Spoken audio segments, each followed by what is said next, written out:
তো বন্ধুরা, আজকে আমি তোমাদের সঙ্গে কথা বলবো সাইলেন্ট থাকার পরও তোমার ভালোবাসার মানুষটি তোমার তরফে কোনো রূপই রিয়াকশান দিচ্ছে না। তুমি অনেক দিন ধরেই সাইলেন্টে আছো।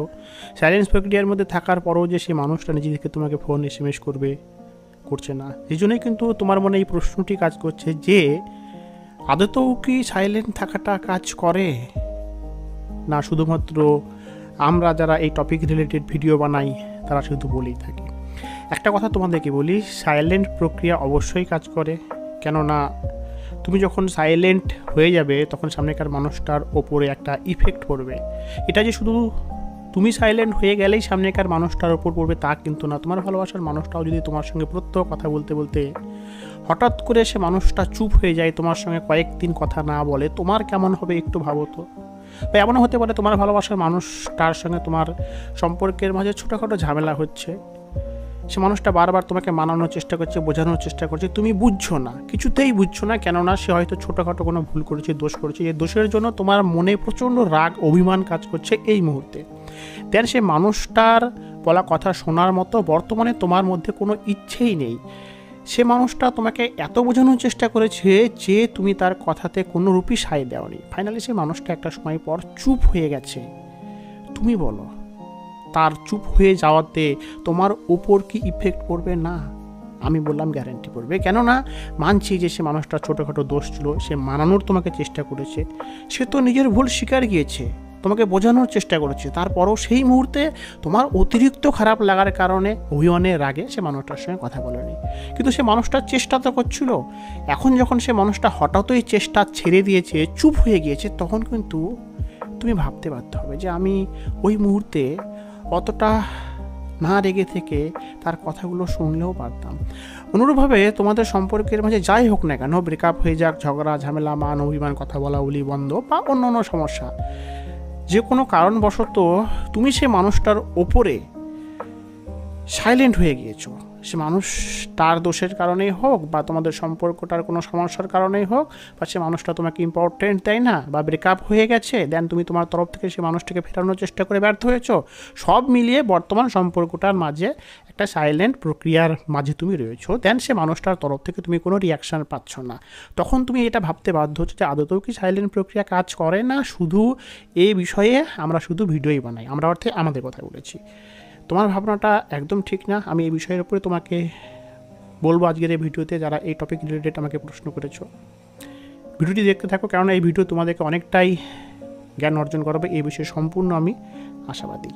প্রথম কথা, তুমি সাইলেন্ট প্রক্রিয়ার মাঝে আছো। সাইলেন্ট প্রক্রিয়ার মাঝে থাকার পরেও তুমি যে নিজ অজান্তেই কিছু ভুল করেছো কি না সে বিষয়ে একটু শিওর হয়ে নাও। আমার বলা কথাগুলোকে মনোযোগ সহকারে শুনো, যার ফলে তুমি এটা শিওর হবে যে তোমার সাইলেন্ট প্রক্রিয়াকে তুমি সঠিকভাবে সম্পন্ন করেছো। দেখো বন্ধুরা, আমরা অনেক কাজকেই যখন শুরু করি, সেই কাজ বিষয়ে যদি আমরা সঠিকভাবে জ্ঞান অর্জন না করে সেটাকে শুরু করি, তবে শুরুর ক্ষেত্রে বা সেই কাজটি চালিয়ে যাওয়ার ক্ষেত্রে কিন্তু আমাদের দ্বারা কিছু ভুল নিজ অজান্তেই হয়ে থাকে, বাট আমরা সেগুলো জানি না। না জানার কারণে, পূর্ণ জ্ঞান অভাবের কারণে কিন্তু আমরা ভুলগুলো করে থাকি। বাট আমরা মনে মনে ভাবি কি যে না, আমাদের কাজটা হয়তো সঠিক হয়েছে। কিন্তু যখন সে কাজে যে পারদর্শী, তাকে যখন আমাদের কাজটির বিষয়ে বলি, তখন সেই পারদর্শী ব্যক্তি কিন্তু আমাদেরকে বুঝিয়ে দেয় যে না, আমাদের কাজের মধ্যে ভুল ছিল। তাই আমি তোমাদেরকে বলবো, তোমরা বা তুমি যে সাইলেন্ট রয়েছো, তোমার সেই সাইলেন্ট প্রক্রিয়া সঠিক কিনা আগে সেটা একটু জেনে নাও। এমনও অনেকে রয়েছে যারা সাইলেন্ট হয়ে যাওয়ার পরে এটা মনে করে যে আমি তো সাইলেন্টেই আছি, সুতরাং আমার ভালোবাসার মানুষটার উপরে ইফেক্ট অবশ্যই পড়বে। কেননা সে মানুষটার সঙ্গে এদিকে আমি 4, 5, 6, 7 দিন কথা বলছি না, অনেকের ক্ষেত্রে 15, 20 দিন, এমনকি 1 মাসও কথা না বলার পরে তারা এমনটা ভাবে যে আমি তো সাইলেন্টেই আছি, সুতরাং সে মানুষটার সঙ্গে আমি কথা বলছি না। শিওর সে মানুষটার উপরে প্রভাব পড়তে শুরু করেছে। দেন এসব কিছু নিজের মতো করে ভেবে নেওয়ার পরে সে মানুষটি করে কি, ফেসবুক বা মেসেঞ্জার বা হোয়াটসঅ্যাপে ছোট্ট একটা SMS পাঠায়, হাই লিখে দিয়ে এটা ভাবে যে আমি তো শুধু একটা SMSই পাঠিয়েছি, সে রিপ্লাই দেখ বা না দেখ, জাস্ট দেখার জন্য যে আমার এই সাইলেন্ট প্রক্রিয়া কাজ করতে শুরু করেছে কি না। এদিকে এতদিন হয়ে গেল, সে মানুষটা হয়তো আমার জন্য তরপাচ্ছে বা উদ্গ্রীব হয়ে গেছে আমার সে কথা বলার জন্য। এবার সেই একটা SMS-এর উত্তর হয়তো তার তরফ থেকে আসলো না, বা অনেকে একবার ফোনও করে, মিস কলের মতো একটা ছোট্ট ফোন, সেটারও রেসপন্স আসলো না। এই যে ছোটোখাটো বিষয়গুলো করার পরও যারা সাইলেন্টে আছে তারা মনে করে কি যে এতে করে আমার সাইলেন্ট প্রক্রিয়াতে তো ঠিকই রয়েছে, কেননা আমি জাস্ট তাকে একটা এসএমএস করেছি, জাস্ট একটা মিস কল দিয়েছি বা একটা ফোন করেছি এটা জানার জন্য যে আমার সাইলেন্ট প্রক্রিয়ার ফলে তার উপরে কেমন ইফেক্ট পড়েছে। বাট তোমরা জানো তোমাদের এই ছোট্ট ভুলের কারণে সে মানুষটা যে 15 দিন বা 7 দিন বা 1 মাস তোমরা সাইলেন্ট ছিলে, সেই সাইলেন্ট থাকাটা সম্পূর্ণ ভেস্তে যায়। কেননা সে মানুষটা যখন তুমি সাইলেন্ট থাকো সেটা রেজাল্ট পেতে শুরু করো, কিন্তু তার তরফ থেকে ফোন এসএমএস আসে না বলে তোমরা সেই রেজাল্টটা দেখতে পারো না। বাট অধৈর্য হয়ে তুমি যে হাই বা হ্যালো বা একটা ফোন করো, এর ফলে কিন্তু সে মানুষটা এটা বুঝে যায় যে তুমি যতই চুপ করে থাকো না কেন, তুমি ভিতরে ভিতর তার কথাই ভাবছো, তুমি তার জন্যই অস্থিরতা ফিল করছো, যার ফলে সেই মানুষটা কিন্তু আবারও কিন্তু এনার্জেটিক হয়ে যায়, আবারও মোটিভেট হয়ে যায়, যার ফলে সে মানুষটা যেটুক মানসিকভাবে অস্থিরতায় ভুগছিল সেখান থেকে সে কিন্তু নিজেকে আবারও ঠিক করে নিতে পারে। তো তুমি কি সম্পর্কটার মাঝে সাইলেন্ট হয়ে যাওয়ার পর এই ভুলগুলো করনি? তো এই বিষয়টাকে একটু মিলে নাও, কেননা অনেকেই কিন্তু আমাদের সঙ্গে কথা বলাকালীন এমনটা বলে থাকে যে দাদা আমরা 7-8 দিন সে মানুষটার সঙ্গে কথা না বলে থাকতে পারি না, তাই ছোট্ট একটা এসএমএস করে ফেলি বা কল করে ফেলি, এটা দেখার জন্য যে সে মানুষটার ওপর আমাদের সাইলেন্ট প্রক্রিয়া কাজ করছে কিনা। এর পাশাপাশি আমরা তাদের সঙ্গে কথা না বলে থাকতেও পারি না। তো যদি তুমি বা তোমরা এই ভুলটি করে থাকো তবে তোমাদের সাইলেন্ট প্রক্রিয়াই কিন্তু ভুল ছিল, যার ফলে সে মানুষটার ওপর ইফেক্ট না পড়ে থাকলে, তার তরফ থেকে ফোন এসএমএস না এসে থাকলে তোমরাই দায়ী, কেননা তোমাদের সাইলেন্ট প্রক্রিয়াই ভুল ছিল। দ্বিতীয় ভুল, আমরা যখন সম্পর্কের মাঝে থাকি, যখন আমাদের সম্পর্কটা ভালো থাকে, ভালো থাকাকালীন বরাবরই কিন্তু আমরাই সামনেকার মানুষটার কাছে নত হয়ে এসেছি। সম্পর্কটার মাঝে যদি কোনো ঝগড়া ঝামেলা মান অভিমান হতো, আমরাই সম্পর্কটাকে ঠিক করার জন্য আগ বাড়িয়ে তার কাছে গিয়ে ক্ষমা চাইতাম, ভুল না করলেও ভুল স্বীকার যেতাম, কেননা আমাদের কাছে সম্পর্কটা অনেকটাই দামি। সামনেকার মানুষটা কিন্তু সম্পর্কটার মাঝে কখনোই এফোর্ট লাগাতো না, যদিও বা এফোর্ট লাগানোর সে চেষ্টা করতো, তার আগে আমরাই আগ বাড়িয়ে এফোর্ট লাগাতাম, কেননা আমরা মনে করতাম যে আমি সম্পর্কটাকে এতটা মূল্য দেই, আমার কাছে নিজে থেকে ছোটো হওয়াটা কোনো ব্যাপারই না, আমি ওকে ভালোবাসি। এই যে তুমি এরকম করে ভাবো, সে মানুষটাকে এফোর্ট লাগাতে দাও না, এটা তোমার যেমন একটা মহান গুণ, বাট তোমার এই মহান গুণের কারণেই কিন্তু সামনেকার মানুষটা ধীরে ধীরে এ অভ্যাসে অভ্যস্ত হয়ে যায়, যার ফলে হয় কি, সে মানুষটা সম্পর্কটার মাঝে যখনই কোনো সমস্যা হয়, সেটা তোমার দোষের কারণেই হোক বা তার দোষের কারণেই হোক, সে ভেবেই নেয় যে তুমিই আগে থেকে এসে সে মানুষটার কাছে নত হবে বা সম্পর্কটার মাঝে সে সমস্যা সমাধানের জন্য এগিয়ে আসবে। সে নিজে থেকে আর আসে না, সে দোষ করলেও আসে না, ভুল করলেও আসে না, কেননা তুমি এইটাকে তার অভ্যাসে পরিণত করিয়েছো। এইবার সম্পর্কটার মাঝে যখন প্রবলেম ক্রিয়েট হয়, দেন তুমি সাইলেন্ট হয়ে যায়, সাইলেন্ট হয়ে যাওয়ার পরেও তার সেই পুরনো অভ্যাস, যে অভ্যাসটিকে তুমি তৈরি করেছিলে, সেই অভ্যাসটির ফলে কিন্তু তার মধ্যে একটা ইগো কাজ করে, যে তুমি তার সঙ্গে কথা না বলে সাইলেন্টে রয়েছো, তারপরেও সে নিজেকে সহজে তোমার কাছে নত করতে চায় না, বা নত করতে চাইলেও পারে না তোমাকে ফোন বা এসএমএস করে, কেননা সম্পর্কের প্রথম থেকেই বারবার তুমি সম্পর্কটার মাঝে নত হয়ে এসছো, এবং নত হয়ে হয়ে তুমি সেটা তার অভ্যাসে পরিণত করে ফেলেছো।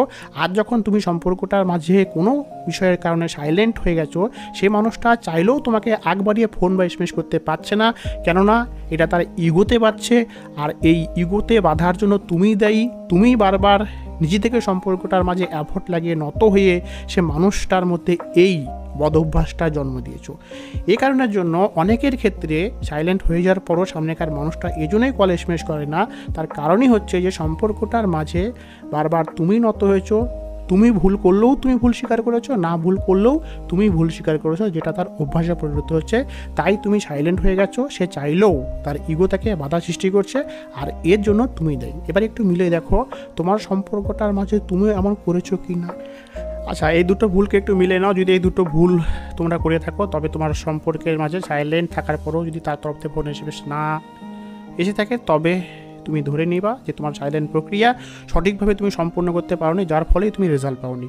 সো এখানে রেজাল্ট না পেলে কখনো কিন্তু আমাদেরকে দোষী করবে না, কেননা নিজের ভুলগুলোকে শুধরে সঠিকভাবে সাইলেন্ট থাকো, দেন তোমরা রেজাল্ট পাবে, এই বিষয়ে আমি সম্পূর্ণ আশাবাদী। এবার কথা হচ্ছে কি, যারা এই ভুলগুলো করেনি, যারা সঠিকভাবে সাইলেন্ট প্রক্রিয়াকে জেনে বুঝে অ্যাপ্লাই করেছো, তারপরেও তারা রেজাল্ট পাওনি, তাদের জন্য তখন তারা কি করবে, সাইলেন্ট হয়ে গেছো 15-20 দিন, অনেকের ক্ষেত্রে 1-2-3 মাস বা 4 মাসও চুপচাপ রয়েছো, তাও সামনেকার মানুষটার তরফ থেকে ফোন এসএমএস আসেনি, তখন তোমরা কি করবে।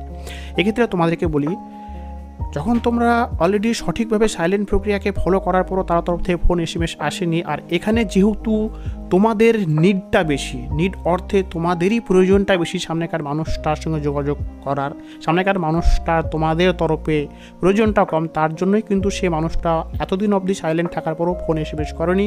তাই তোমার প্রয়োজনের কারণে তোমাকেই সেই মানুষটিকে 2 মাস, 1 মাস, 15 দিন, যে যতদিন সাইলেন্ট রয়েছো ততদিন সাইলেন্ট থাকার পরে তাকে ছোট্ট একটা এসএমএস করবে বা হাই বা হ্যালো রেখে কেমন করছো, কেমন আছো, কী করছো, এরকম টাইপের 1-2 এসএমএস লিখবে বা তাকে 1-2 বার কল করতে পারো। মাথায় রাখবে, কল করতে বলেছি, এসএমএস করতে বলেছি মানেই যে তুমি ইতিহাস সমতুল্য এসএমএস পাঠিয়ে দেবে তা কিন্তু না। আর কল করতে বলেছি মানে যে তুমি সারাদিনের মধ্যে অনেকবার কল করে ফেলবে তাও কিন্তু না। জাস্ট 1 বা 2 বার কল করলে, 1 বা 2 বার এসএমএস করলে, এটা দেখার জন্য। আর একটা কথা এখানে একটু বলে নেই, এই এসএমএস বা কলটা তখনই করবে যে টাইমে তার কাছে মোবাইলটা যেন থাকে এবং সে যেন সেই টাইমটাই ফ্রি থাকে। তুমি যেহেতু তার সঙ্গে অনেক দিন ধরে সম্পর্কে আছো, সো তুমি জানো সে কোন টাইমে ফ্রি থাকে, কোন টাইমে তার কাছে এই মোবাইলটা থাকবে। তারপরে দেখো তার তরফ থেকে এসএমএস আসছে কিনা, ফোন আসছে কিনা, যার প্রয়োজন তাকে 1 পা এগোতে হবে। এটাই তো স্বাভাবিক নিয়ম, তাই নয় কি? যদি তৎক্ষণাৎ তার তরফ থেকে ফোন এসএমএস এসে যায়, তারপর তোমাদের কনভারসেশন শুরু হবে। আর যদি তারপরেও অনেকের ক্ষেত্রে ফোন এসএমএস না আসে, তবে তোমরা আরও কিছুদিন সাইলেন্ট থেকে যাও। তার কারণ হচ্ছে, দেখবে যখন আমাদের শরীরে কোনো অসুখ হয়, অসুখের ক্ষেত্রে কেউ 1 ডোজের ওষুধেই রেজাল্ট পেয়ে যায়, তো কারো কারো ক্ষেত্রে হয়তো সেই ডোজটাকে বাড়িয়ে পুনরায় 2য় ডোজ দিতে হয়, দেন সে রেজাল্ট পায়। তো তোমার সাইলেন্ট 5 দিন 10 দিনে কাজ না হলে সেটাকে 20 দিন বা 1 মাসের রূপ দিতে হবে, বা অনেকের ক্ষেত্রে 1 মাসে কাজ না হলে সেটা 2 মাসের রূপ দিতে হবে।